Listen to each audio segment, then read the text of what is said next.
शुरुआत करते हैं। आज का दिन बेहद अहम, बेहद खास है क्योंकि आज से छत्तीसगढ़ विधानसभा का बजट सत्र शुरू हो रहा है। विधानसभा अध्यक्ष डॉक्टर रमन सिंह ने इस सत्र को अहम करार देते हुए कहा कि सरकार के बजट से राज्य के विकास की दिशा और दशा तय होगी। बजट सत्र शुरू होने से एक दिन पहले डॉक्टर रमन सिंह ने मीडिया से बातचीत करते हुए कहा कि केंद्रीय वित्त मंत्री ने डिजिटल बजट पेश किया था। हमारा प्रयास है कि छत्तीसगढ़ विधानसभा भी नई तकनीक से जुड़कर काम करेगा। छत्तीसगढ़ विधानसभा को पेपरलेस बनाया जाएगा, साथ ही सदन का कामकाज सरल होगा। खबर है कि किसान महतारी वंदन योजना, रामलला दर्शन योजना, पीएम आवास योजना के लिए बजट में प्रावधान हो सकता है। 1 मार्च तक चलने वाले सत्र में 20 बैठकें होंगी। और जो बड़ी बातें हैं आपको बता दें कि 5 फरवरी से यानी कि आज से विष्णुदेव साय सरकार का पहला बजट सत्र शुरू हो रहा है। 9 फरवरी को दोपहर 12:30 बजे बजट पेश किया जाएगा। और कहा यह जा रहा है कि इसको जिस तरीके से केंद्र का जो बजट था पेपरलेस था, बिल्कुल तकनीकी से लैस था, उसी तरीके से कोशिश की जाएगी कि छत्तीसगढ़ के बजट को जब पेश किया जाए तो बातों का भी ध्यान रखा जाए। बजट में मोदी गारंटी को पूरा करने का प्रावधान होगा। साथ ही किसानों को धान के लिए 3100 रुपए राशि देने का भी प्रावधान बजट में होगा। ये बड़ी बातें बजट से जुड़ी हुई।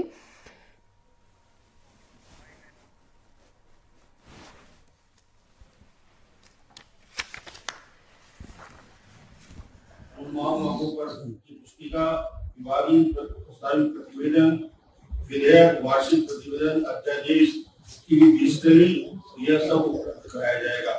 इसके साथ ही साथ मोबाइल ऐप में बजट की संपूर्ण जानकारी, प्रतिदिन कार्यसूची और प्रश्नोत्तरी आदि की जानकारी उपलब्ध कराया जाएगा। बजट आर्थिक सर्वेक्षण, अनुपूरक अनुमान मौकों पर की पुस्तिका, विभागीय प्रस्तावित प्रतिवेदन, विधेयक, वार्षिक प्रतिवेदन, अध्यादेश की डिजिटली यह सब उपलब्ध कराया जाएगा। इसके साथ ही साथ मोबाइल ऐप में बजट की संपूर्ण जानकारी, प्रतिदिन कार्यसूची और प्रश्नोत्तरी आदि की जानकारी उपलब्ध कराया जाएगा। बजट आर्थिक सर्वेक्षण, अनुपूरक अनुमान मौकों पर की पुस्तिका, विभागीय प्रस्तावित प्रतिवेदन, विधेयक, वार्षिक प्रतिवेदन, अध्यादेश की डिजिटली यह सब उपलब्ध कराया जाएगा। इसके साथ ही साथ मोबाइल ऐप में बजट की संपूर्ण जानकारी, प्रतिदिन कार्यसूची और प्रश्नोत्तरी आदि की जानकारी उपलब्ध कराया जाएगा।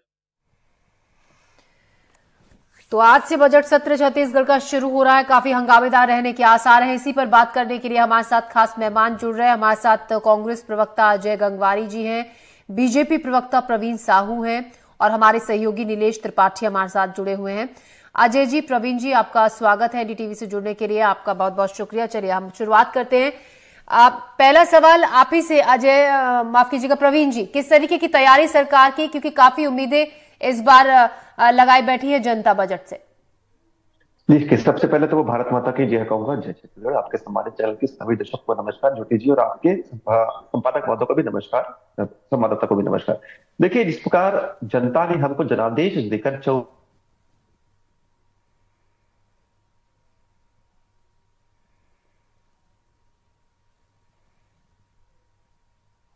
प्रवीण जी, आप शायद म्यूट मोड पर आ गए हैं, आपकी आवाज नहीं आ रही है। क्या मुझे सुन पा रही है? जी जी, कहें।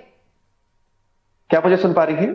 जी, आपकी आवाज आ रही है, कहें प्रवीण जी। जी जी, सबसे पहले नमस्कार कहता हूँ, भारत माता की जय कहता हूँ। मैं यही कह रहा हूँ कि जनता ने हमको 54 सीटें देकर एक प्रचंड जनादेश दिया और उसी जनादेश का पालन करते हुए जैसे ही हमारे कैबिनेट की पहली बैठक हुई, हमने सबसे पहले प्रधानमंत्री आवास की जो 18 लाख मकान की जो राशि स्वीकृत नहीं हो रही थी, उसको हमने सबसे पहले स्वीकृत किया। हमने वादा किया था कि हम 3716 करोड़ रुपए देंगे, 2 साल का बोनस देंगे। उस वादे को हमने पूरा किया। और तो और जिसको लेकर पूरे कांग्रेसी में हाहाकार मचा हुआ था कि महतारी वंदन योजना केवल नाम की है, काम की नहीं है, इस प्रकार अध्यादेश निश्चित रूप से कह सकते हैं कि इसका फॉर्म भी आ चुका है। निश्चित रूप से महतारी वंदन योजना हो, जितनी भी योजनाओं की बात करूं, उसको हम धरातल पर काम करने के लिए आगामी 9 तारीख को बजट लेकर आएंगे। और वर्तमान जो बजट सत्र आज से शुरू हो रहा है, निश्चित रूप से जनता के जनादेश पर खरा उतरने का ये सत्र होगा। इस प्रकार सरकार के आय और व्यय को हम हिसाब किताब करेंगे।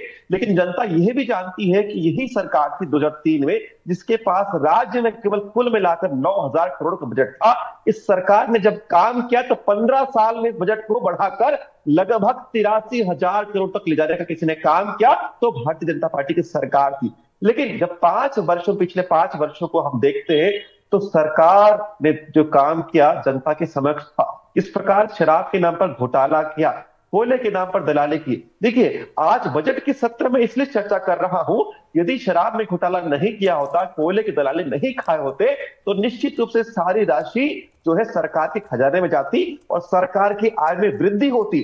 लेकिन इस प्रकार कांग्रेस की परिपाटी रही है, कांग्रेस मतलब कंफ्यूजन, कांग्रेस मतलब करप्शन और कांग्रेस मतलब करप्शन, तो निश्चित रूप से उसी परिपाटी पर चलते हुए केवल भ्रष्टाचार की भेंट चढ़ दिया पिछले 5 साल। और उस 5 साल भ्रष्टाचार की भेंट को हमने बंधक जो बंधी हुई थी सरकार उसको हमने छुड़ाकर जनता के जनादेश का सम्मान करते हुए बजट लेकर तैयारियां हमने की है कि जनता के जितने भी विषय है, मूलभूत विषय, चाहे वो रोटी कपड़े मकान की बात करूं या मैं उनके जो उत्थान की चाहे शिक्षा की बात करूं या स्वास्थ्य की बात करूं, प्रत्येक क्षेत्र के लिए हम काम हमने पिछले 15 साल में किए थे और वर्तमान में भी हम काम करेंगे। इसलिए हम प्रतिबद्ध है। इसलिए आप देखेंगे चाहे शिक्षा का क्षेत्र हो, चाहे स्वास्थ्य का क्षेत्र हो या सुरक्षा का ही क्षेत्र क्यों ना हो या नवाचार का ही क्षेत्र क्यों ना हो, प्रत्येक क्षेत्र में हम आपको काम करते हुए देखेंगे। जिस प्रकार आदरणीय विधानसभा के अध्यक्ष ने कहा कि पेपरलेस बजट की तैयारी इस बार की गई है, जिस प्रकार केंद्रीय हमारे वित्त मंत्री जी ने इस बार पेपरलेस बजट लेकर आया, उसी का हम जो है अनुसरण करते हुए इस बार पेपरलेस बजट लेकर आ रहे हैं। तो देखिए पेपरलेस बजट जो है निश्चित रूप से नवाचार इनोवेशन को प्रमोट कर रहा है। तो सारे विषयों को लेकर हमने बजट की तैयारियां की है। जी, तो तैयारी पूरी है आपकी प्रवीण जी, जिस तरीके से बता रहे हैं। अजय आप बताइए, जिस तरीके की बातें कर रहे हैं, किस तरीके से विपक्षी घेरने की तैयारी रहेगी सरकार को? ज्योति जी देखिए बहुत संवेदनशील विषय पे आपने डिबेट रखे, मेरा निवेदन है थोड़ा समय दीजिएगा। देखिए बिंदुवार जवाब दे दूं, सबसे महत्वपूर्ण किसी भी राज्य का जो बजट है वो एक पॉलिसी डॉक्यूमेंट है, ये आय व्यय का ब्यौरा नहीं है। इस पॉलिसी डॉक्यूमेंट में जो वर्तमान सरकार है छत्तीसगढ़ के युवा के लिए, छत्तीसगढ़ की महिला के लिए, छत्तीसगढ़ के किसान के लिए, छत्तीसगढ़ के गरीब मजदूर के लिए, प्रत्येक व्यक्ति के लिए आने वाले जो 1 साल है उसमें क्या योजनाएं होंगी, किस प्रकार का ब्लूप्रिंट होगा, क्या रोड मैप होगा, इसका एक स्पष्ट आईना होता है। लेकिन देखिए कुछ दिन पूर्व ज्योति जी हमने देखा कि केंद्र सरकार का जो बजट पेश आया, आज जो उम्मीदें थी, जो आशाएं थी, उसमें पूरी तरह निराशा हुई। किसी भी वर्ग के लिए कोई विशेष घोषणा नहीं। आज माननीय निर्मला सीतारमण जी बड़े बड़े दावे करते रही, उन्होंने स्पष्ट रूप से कहा भैया इनकम टैक्स कलेक्शन में 3 गुना वृद्धि हुई, लेकिन क्या आयकर की लिमिट में 1 रुपए का सीधा फायदा देके देश के आम व्यक्ति को फायदा पहुंचाने का प्रयास किया गया? नहीं, कोई योजना नहीं। उसके बाद देख लीजिए आज एमएसएमई सेक्टर जो सबसे ज्यादा देश में रोजगार पैदा करती है, 11 करोड़ रोजगार एमएसएमई सेक्टर से मिलता है। अभी जो रिपोर्ट आ रही है कैग की, उसके माध्यम से पता चलता है 90% एमएसएमई बनने के 3 साल के पहले खत्म हो जा रही है। दूसरा महत्वपूर्ण बात ज्योति थी, किसी बजट में राशि के आवंटन से ज्यादा जरूरी है उस राशि का खर्चा किया जाए। 4 जनवरी 2024 को जो सीएजी की रिपोर्ट आई है, 15 विभाग जो केंद्र सरकार के अधीन है उनको जो बजट आवंटित किया गया उसका मात्र 18% खर्चा किया गया, 82% खर्चा नहीं किया गया। नवंबर 2023 की रिपोर्ट। तो इनकी नियत नीति मंशा दिख रही है। उसके बाद लगातार बढ़ती महंगाई, बढ़ती बेरोजगारी, बढ़ती आर्थिक असमानता, इस पे आप कोई प्रयास नहीं करते। और देखिए सबसे महत्वपूर्ण है कि आज जो इनकी बजट पेश किया गया उसका जो आय का सबसे बड़ा सोर्स था 34%, वो ऋण के माध्यम से। आज जो 2014 में मोदी सरकार बनी, देश में ऋण था 55 लाख करोड़। आज 10 सालों में 55 लाख करोड़ को बढ़ा के आपने 4 गुना बढ़ा के कर दिया 205 लाख करोड़। क्या ये देश का विकास है? मेरे मित्र बता दें। और लगातार देखिए, और छत्तीसगढ़ की बात कर लो, जब हमारा बजट पेश हुआ, जो अर्थव्यवस्था के प्रमुख क्षेत्र होते हैं ज्योति जी, 3 क्षेत्र प्रमुख माने जाते हैं, कृषि, उत्पादन और सेवा। हमारे भूपेंद्र सरकार के जब जो बजट पेश किया गया था, जो राष्ट्रीय औसत थी कृषि विकास दर की, उससे हमारी औसत दर जो 2.5% ज्यादा थी। उत्पादन की बात करो, राष्ट्रीय औसत से हमारा जो था 3.72% ज्यादा था। सेवा क्षेत्र की विकास दर ज्यादा थी। तीनों क्षेत्र में छत्तीसगढ़ जो है राष्ट्रीय औसत विकास दर से आ गया था। तो महत्वपूर्ण यह है कि आज छत्तीसगढ़ की जनता एक समृद्धि का बजट, एक वित्तीय अनुशासन का बजट, एक ऐसा बजट जिसमें महिला के, युवा के लिए कुछ हो, लेकिन इनकी नियत नीति मंशा दिखती नहीं है। मेरे मित्र महतारी वंदन योजना की बात करें ज्योति जी, तो कुछ आंकड़े दे दूं। छत्तीसगढ़ में जो महिला मतदाता है वो 1 करोड़ 2 लाख। आज इन्होंने विधानसभा चुनाव के समय दावे किए भैया 60 लाख फॉर्म भराए गए, अगर 1000 रुपए के हिसाब से कैलकुलेशन करेंगे 600 करोड़ 4 महीने का अनुपूरक बजट पेश किया आपने, 2400 करोड़ रुपए की आवश्यकता थी, आपने मात्र 1200 करोड़ का। तो दिख रहा है कि फिर से 50% से ज्यादा महिलाओं को ठगने की तैयारी।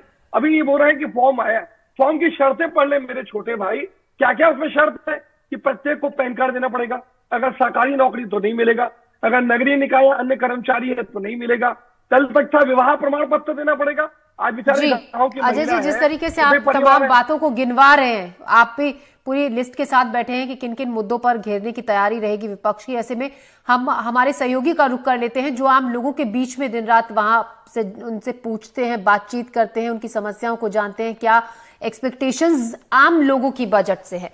नीलेश, क्या कहते हैं लोग? जी देखिए, जो ये पहला बजट विष्णुदेव सरकार का आने वाला है, इसको लेकर जो लोगों से हमारी जब बातचीत हो रही थी तो उनका ये कहना था कि कई लोगों को उम्मीद है कि जो इस एजुकेशन में काफी काम होने की संभावना है, और खासकर एक वादा मोदी की गारंटी के तहत किया गया था बीजेपी की ओर से चुनाव में 2023 के विधानसभा चुनाव में, जिसमें IIT और एम्स की तर्ज पर स्थानीय स्तर पर जो इंस्टीट्यूट बनाए जाएंगे इंजीनियरिंग और मेडिकल के लिए, उसमें क्या काम होता है। और इसके अलावा स्कूली शिक्षा में को बेहतर करने के लिए जो पुरानी सरकार चला रही थी आत्मानंद स्कूल, जिसका काफी प्रचार प्रसार भी किया गया और लोगों के बीच भी उस योजना की लोकप्रियता थी, जिसमें अंग्रेजी माध्यम से पढ़ाई कराई जा रही थी, गरीब परिवार के बच्चों को निःशुल्क शिक्षा दी जा रही थी और काफी हाईटेक इंफ्रास्ट्रक्चर के भी उपलब्ध कराए गए थे। तो उस योजना पर क्या आगे बढ़ती है या कुछ विस्तार किस तरह से होता है, उसको लेकर भी एक चर्चा आम लोगों में है। ज्योति, अगर ग्रामीण इलाकों की बात करें तो नरवा गरवा गुरवा बाड़ी योजना के तहत जो पुरानी सरकार की काफी प्रचार प्रसार करने वाली योजना थी, महत्वाकांक्षी योजना थी, उस पर अभी नई सरकार बनने के बाद से काम नहीं हो रहा है, बंद कर दिया गया एक तरह से अघोषित तौर पर।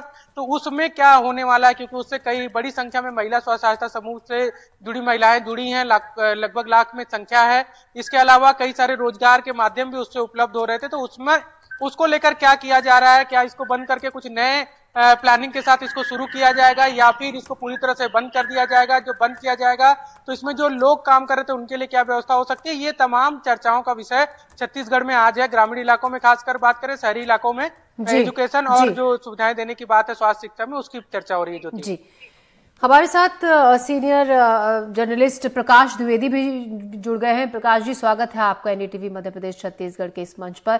प्रकाश जी, सवाल सीधा सीधा आपसे, तमाम वादे दावे तो किए जाते हैं, सरकार की तरफ से योजनाओं का बखान किया जाता है, लेकिन असल समस्या, जैसा कि हमारे सहयोगी भी बता रहे थे, कुछ योजनाएं जो चल रही होती है वो अचानक से बंद पड़ गई, और कुछ योजनाएं जिनका बहुत बखान किया जाता है उनका जो लाभ होता है वो आम लोगों तक नहीं पहुंच रहा होता है। देखिए, समस्या जो खास तौर से अभी इस समय सरकार के पास है, तो जो मुझे लगता है कि सबसे बड़ी समस्या वित्त की व्यवस्था करने की है। पैसा सरकारों के पास जो है कम पैसा है, केंद्र सरकार से जो हिस्सेदारी मिलना है, अभी जो बजट केंद्र सरकार का आया है उसमें हम देखेंगे कि अभी कुछ जो राजस्व छत्तीसगढ़ को प्राप्त होता है उसमें मैंने जो अपना अध्ययन किया है, मेरे ख्याल से 7-8 हजार करोड़ रुपए एक्स्ट्रा जरूर मिलने वाला है छत्तीसगढ़ सरकार को। जिस तरह से मध्य प्रदेश सरकार को कुल 17-18 हजार करोड़ रुपए मिलने वाला था, इसी तरह से छत्तीसगढ़ सरकार को भी कुछ थोड़ा अधिक पैसा मिलने वाला है। तो सबसे बड़ी जो चुनौती सरकार की है, छत्तीसगढ़ सरकार की, वो उन्होंने जो घोषणाएं की हैं, भारतीय जनता पार्टी ने सरकार में आने के लिए अपने घोषणा पत्र में जिन जिन योजनाओं का जिक्र किया है और जो वादे किए हैं, लोक लुभावन वादे, उन सारे वादों को पूरे करने के लिए वित्त पोषण एक सबसे बड़ी समस्या है, और उसकी व्यवस्था करना सारी, और उन व्यवस्था करके उनको लागू करना और वो हितग्राही तक सीधा पहुंचे, ये एक बहुत बड़ी चुनौती सरकार के लिए है। खास तौर से जो पिछले कांग्रेस की सरकार में प्रधानमंत्री आवास योजना और किसान कल्याण योजनाओं को लेके जो विवाद की स्थितियां रही हैं, उस पे ऊपर सबसे ज्यादा ध्यान देने की बात मुझे लगता है कि भारतीय जनता पार्टी की सरकार करेगी। और प्रधानमंत्री आवास योजनाओं को, प्रधानमंत्री जी की जो शहरी और ग्रामीण क्षेत्र में आवास योजना है, और उन्होंने बजट में जो एक मध्य वर्ग के लिए आवास योजना की घोषणा की है, उस पर ध्यान देने का काम सरकार करने वाली है, मुझे ऐसा लगता है। और ये मतारी बंधन योजना की में भी जरूर ये कुछ राइडर्स लगा दिए गए हैं, कुछ उसमें प्रतिबंध लगा दिए गए हैं, उसकी भी उनकी विधानसभा में उनको उसकी आलोचना झेलनी पड़ेगी और विपक्ष जरूर उनके ऊपर हमला करेगा। तेंदुपत्ता में उन्होंने वादा किया है कि वो 4,500 रुपए का बोनस देंगे, तो उसकी व्यवस्था भी उनको करनी पड़ेगी। इसके अलावा धान की खरीदी का भी उन्होंने 3100 रुपए पर एकड़ का जो वादा किया है, वो भी उनके लिए एक बड़ा वादा है। तो आर्थिक चुनौतियां, आर्थिक मोर्चे पर एक जबरदस्त चुनौतियां हैं, और एक कसा हुआ वित्तीय मैनेजमेंट, एक प्रबंधन, योजनाओं का जमीनी लेवल पर क्रियान्वयन, और उस क्रियान्वयन का एक फीडबैक भी इस तरह से आए ताकि उसका लोकसभा चुनाव में लाभ मिले, हितग्राही तक वो योजना पहुंचे। सारा का सारा फोकस इस चीज पे ही रहने वाला है। और मुझे ऐसा लगता है क्योंकि चूंकि ये बजट एक आचार संहिता के दौर में ही आने वाला बजट हम इसको मान सकते हैं, तो इसमें कुछ मर्यादाएं भी होंगी जरूर, और उन मर्यादाओं का पालन करते हुए लोकसभा चुनाव में जो छत्तीसगढ़ की सारी सीटें भारतीय जनता पार्टी जीते, इसका भी उनके ऊपर एक चुनौती है, इनका भी उनका एक टारगेट है, लक्ष्य है। उस लक्ष्य को भी पूरा करना है, वित्तीय लक्ष्य को भी पूरा करना है और राजनीतिक लक्ष्य को भी पूरा करना है। और इन दोनों लक्ष्यों के बीच में ये संतुलन भी साथ के साथ चलना है कि जो हमारा सरकार का वित्तीय प्रबंधन हो, वो सरकार ज्यादा कर्जे में नहीं डूबे।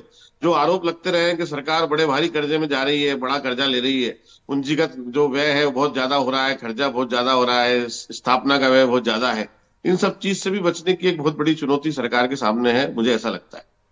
बिल्कुल, चुनौतियां काफी हैं और उन जो वादे किए थे उनको भी पूरा करना है, जनता को नाराज भी नहीं करना है। लोकसभा चुनाव सिर पे है, तो ऐसे में सबको साधने की कोशिश इस बजट के जरिए होगी। प्रवीण जी, क्या कहेंगे आप? जो बजट है उसकी एक सीमा तय है, उस इतने कम बजट में जो वादे सरकार ने किए थे सत्ता में आने से पहले, क्या लगता है उन तमाम वादों को पूरा कर पाएगी उस सीमित बजट के अंदर अंदर?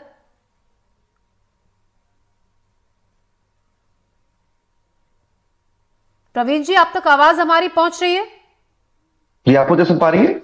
प्रवीण जी, सवाल ये है कि जो बजट है वो एक सीमित और तय बजट है, जो बजट है, अब जो वायदे तमाम किए थे जनता से सत्ता में आने के लिए, क्या आपको लगता है कि उस सीमित तय बजट में उन तमाम वादों को पूरा कर पाएगी सरकार, खरा उतर पाएगी उन उम्मीदों पर जनता के? ज्योति जी, अगर आपकी नीयत और निष्ठा सही हो तो आप धरातल पर सारे काम कर सकते हैं। इस प्रकार बजट की बात करूं तो देखिए, पिछले साल का कांग्रेस का बजट मेरे हाथों पर है। ये इस बात का प्रतीक है कि पिछले 5 वर्षों में सरकार ने लोन लेकर राशि केवल और केवल कांग्रेस के सरकार के जो आला कमान है, राहुल गांधी जी के परिवार, उनकी झोली में भेजा। पिछले सुन लीजिए, मैं वही कह रहा हूं कि पिछले 5 वर्षों में कांग्रेस सरकार ने लगभग 50,000 करोड़ का कर्जा लिया था। 15 साल में टोटल इस राज्य का कर्जा जो हमने लिया था लगभग 44,000 करोड़ था। इस 5 वर्ष के दौरान कांग्रेस सरकार ने लगभग 50,000 का कर्जा लिया। लेकिन अगर मैं बात करूं तो धरातल पर विकास के कोई काम नहीं दिखते, क्योंकि इनकी नियत और निष्ठा इस राज्य की विकास की नहीं थी। देखिए, आवंटन की बात करें, क्योंकि आज बजट पर चर्चा हो रही है, मैं आपको बताता हूं, विद डेटा बात कर रहा हूं। स्कूली क्षेत्र में अगर आप बात करें तो पिछले साल इन्होंने लगभग 20,000 करोड़ रुपए का आवंटन किया था। लेकिन परफॉर्मेंस इंडेक्स की बात करूं तो पूरे प्रदेश और केंद्र शासित प्रदेश को मिला ले तो छत्तीसगढ़ का स्थान निचले से तीसरे पायदान पर आ रहा था। इन्होंने बात की थी कैपिटल एक्सपेंडिचर पर, लगभग 15% की राशि का आवंटन इन्होंने किया था। लेकिन पूरे प्रदेश में देख लीजिएगा, कहीं पर आपको रोड या इंफ्रास्ट्रक्चर के कोई काम नहीं दिखते, क्योंकि पिछले 5 साल में इस सरकार का लक्ष्य केवल यही था कि जनता के पैसे का केवल आपको बंदर बाट करना है, उसका भ्रष्टाचार की उसको भेंट चढ़ाना है। प्रवीण जी, अब आपकी सरकार क्या करेगी? देखिए, अभी हमारे सहयोगी बता रहे थे कुछ ऐसी योजनाएं जो पिछली सरकार की चल रही थी, जिससे बहुत सी महिलाएं जुड़ी हुई थी, करीब अच्छी खासी तादाद महिलाओं की थी। नरवा गरवा योजना, उसको अचानक से बंद कर दिया गया। उसको क्यों बंद किया गया? क्या दोबारा से शुरू किया जाएगा? नए सिरे से उस पर काम हो रहा है? ये भी सवाल खड़ा होता है। बिल्कुल, आपका प्रश्न बहुत अच्छा है। सबसे पहले तो इस प्रश्न के लिए आपको बधाई देता हूं, साधुवाद देता हूं। देखिए, हमने क्या कहा है कि प्रत्येक योजना की हम समीक्षा करेंगे। पिछले सरकार ने जो योजनाएं शुरू की थी, केवल अपने कार्यकर्ताओं के भरण और पोषण के लिए कुछ योजनाओं के माध्यम से उनकी जेब तक पैसे पहुंचाने का प्रयास था, इन योजनाओं के माध्यम से। लेकिन धरातल पर और आम आदमी के हित में कोई काम नहीं थी। जनता जानती कि राजीव गांधी, महोदय सुन लीजिए, मैंने आपकी इंटरप्ट नहीं किया। तकलीफ हो रही मुझे मालूम है। मैं वही कह रहा हूं कि राजीव गांधी युवा मितान क्लब के माध्यम से जनता जानती है कि कुछ कांग्रेसी कार्यकर्ताओं को लाभ पहुंचाने का काम किया जा रहा था, लेकिन धरातल पर किसी युवा को हित जो है उनके हित में काम नहीं किया। युवाओं को लाठी मारे गए जब भी उन्होंने अधिकार की बात की, युवाओं को नग्न होना पड़ गया था। पिछले 5 साल की सरकार की बात करो। और रही बात, देखिए मैंने योजनाओं की बात की तो प्रत्येक योजनाओं की समीक्षा की जाएगी। आपने जिस योजना का नाम लिया नरवा, गरवा, गुरवा और भारी, मैं आपको बताना चाहता हूं कि इस योजनाओं के नाम तक इन्होंने भ्रष्टाचार किया।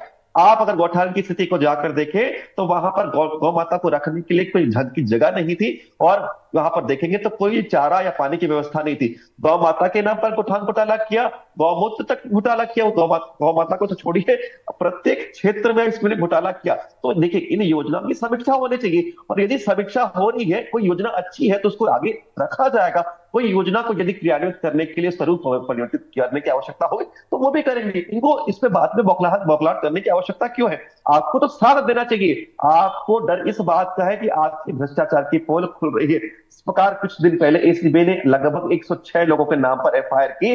आपके पूर्व मंत्री और इस प्रदेश के आपके कद्दावर नेता अमरजीत भगत जी और उनके जिस प्रकार रिश्तेदारों पर लगातार छापा पड़ रहा है एसीबी के माध्यम से, प्रमाणित करता है कि भ्रष्टाचार की जड़ें बहुत गहरी है। और इस जब जड़ों पर जब पड़ताल हो रही है तो निश्चित रूप से वो सारे तार कांग्रेस के कार्यालय, कांग्रेस के नेताओं तक जुड़ रहे हैं, इसलिए आपको तकलीफ हो रही है।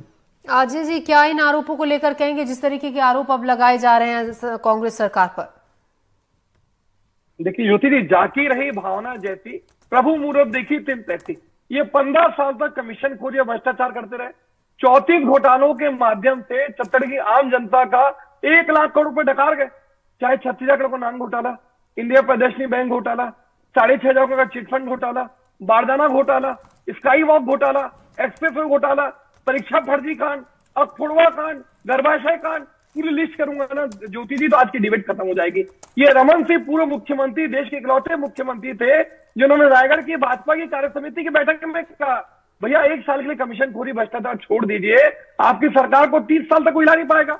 लेकिन भारतीय जनता पार्टी के खून में, डीएनए में भ्रष्टाचार है, ये उससे बाज नहीं है। इसका नतीजा था कि ये 15 सीटों तक सीमित हो गए। देखिए आपने मेरे मित्र से बहुत अच्छी बात पूछी, अगर कोई अच्छी योजनाएं चल रही है जो ग्राम स्वराज के स्वप्न को लेके कांग्रेस सरकार ने काम किया, राजीव गांधी किसान न्याय योजना, नरवा गरवा गुड़वा भारी, गोधन न्याय योजना, राजीव गांधी कृषि मजदूर न्याय योजना, स्वामी आत्मानंद योजना, ये भारतीय जनता पार्टी पूर्वाग्रह से ग्रसित होकर दुर्भावनावश, देखिए सबसे महत्वपूर्ण योजना बिजली बिल हाफ, 4,000 करोड़ का सीधा फायदा 20 लाख से ज्यादा उपभोक्ताओं को मिला। आखिर क्यों, किसके दबाव में आप बिजली बिल हाफ की योजना बंद कर रहे हैं? दूसरा देखिए, द्विवेदी जी वरिष्ठ पत्रकार हैं ज्योति जी, मैं 4 से 5 आंकड़े दूंगा, दूध का दूध और पानी का पानी हो जाएगा। सबसे महत्वपूर्ण द्विवेदी जी ने कहा कि आज सारी योजनाओं को लागू करना सबसे बड़ी आर्थिक चुनौती है। सबसे पहली योजना 3100 रुपए किसान को प्रति क्विंटल देने की बात की, 40,300 करोड़ रुपए लगेगा। अगर आप 1,40,00,000 से ज्यादा धान खरीदी कर रहे हैं, 40,300 करोड़ का अरेंजमेंट कहां करेंगे? पहली बात। महतारी बंधन का मैंने स्पष्ट उदाहरण दिया, 2,800 करोड़ रुपए 4 महीने के लिए लगेंगे, उसका कोई प्रावधान नहीं। 500 रुपए सिलेंडर का आपने वादा किया, 36 लाख कनेक्शन है, 170 करोड़ का कोई प्रावधान नहीं। प्रधानमंत्री आवास के बड़े बड़े दावे कर रहे हैं, थोड़ा सा आंकड़े पे ध्यान दीजिए, बहुत जरूरी है। छत्तीसगढ़ की जनता सुन ले, 18 लाख आवास के लिए 2.5 लाख रुपए के हिसाब से 44,500 करोड़ रुपए लगेंगे। आपने बजट में प्रावधान कितना किया? 4,500 करोड़ रुपए। कहां से 18 लाख लोगों को आवास की व्यवस्था होगी? 4,500 करोड़ से बता दीजिए। और दूसरा, आज देखिए रामलला दर्शन की बात करते, 20,000 लोगों को ले जाएंगे प्रतिवर्ष, 3 करोड़ से ज्यादा जनसंख्या, 1500 साल लगेंगे छत्तीसगढ़ की जनता को रामलला के दर्शन में। तो ये मोदी गारंटी के नाम से जो ठगने का प्रयास है, ये देश की जनता, आम जनता समझ रही है। क्या 2 करोड़ रोजगार मिल गए? क्या 15 लाख आ गए? क्या किसानों के दुगनी हो गई? जी अजय जी, प्रवीण जी, इस पर आपका जवाब हम सुनेंगे। फिलहाल एक छोटा सा ब्रेक हम ले रहे हैं, आप हमारे साथ बने रहेगा। छोटा सा ब्रेक के बाद फौरन हाजिर होंगे, इस पर चर्चा जारी रहेगी।